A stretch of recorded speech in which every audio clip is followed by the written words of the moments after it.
Fee reimbursement బకాయిల అంశంపై తెలంగాణ ముఖ్యమంత్రి రేవంత్ రెడ్డి తీవ్ర స్థాయిలో విరుచుకుపడ్డారు. పొరుగున ఉన్న ఆంధ్రప్రదేశ్ ఎన్డీఏ ప్రభుత్వంలో పెండింగ్ లో ఉన్న బకాయిలను ప్రస్తావిస్తూ బీజేపీ తెలంగాణ అధ్యక్షుడు కిషన్ రెడ్డి, బీసీ సంక్షేమ సంఘం నేత ఆర్ కృష్ణయ్యలకు సీఎం నేరుగా సవాల్ విసిరారు. ఏపీలో 10,000 కోట్ల ఫీజు రియంబర్స్మెంట్ బకాయిలు నిలిచిపోయినా అక్కడ నోరు విప్పని నేతలు తెలంగాణ ప్రభుత్వాన్ని మాత్రమే లక్ష్యంగా చేసుకోవడంపై ఆయన ఆగ్రహాన్ని వ్యక్తం చేశారు.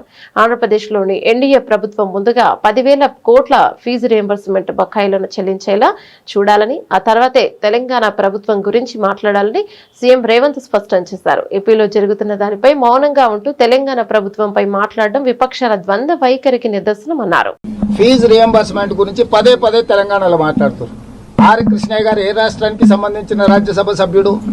ఆంధ్రప్రదేశ్ రాష్ట్రానికి సంబంధించిన రాజ్యసభ సభ్యుడు. ఆంధ్రప్రదేశ్లో 10,000 కోట్ల రూపాయల ఫీజు రియంబర్స్మెంట్ బకాయి ఉంది. ఆర్ కృష్ణయ్య అక్కడ ప్రభుత్వంలో భాగస్వామి.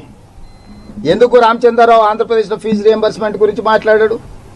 ఎందుకు ఆర్ కృష్ణయ్య గారు ఆయన ప్రాతినిధ్యం వహిస్తున్న రాష్ట్రంలో ఫీజు రియంబర్స్మెంట్ గురించి మాట్లాడాడు? బీజేపీ వాళ్ళు ప్రజల అమాయకులు, మోసం చేయొచ్చు, అబద్ధాలు చెప్పొచ్చు అని అనుకుంటారు. మొట్టమొదట బీజేపీ నాయకులు సూచన చేస్తున్నా, కిషన్ రెడ్డి గారికి, రామచంద్రరావు గారికి, ఆర్ కృష్ణయ్య గారికి, ఆంధ్రప్రదేశ్ రాష్ట్రంలో మీ ఎన్డీఏ ప్రభుత్వం ఉంది.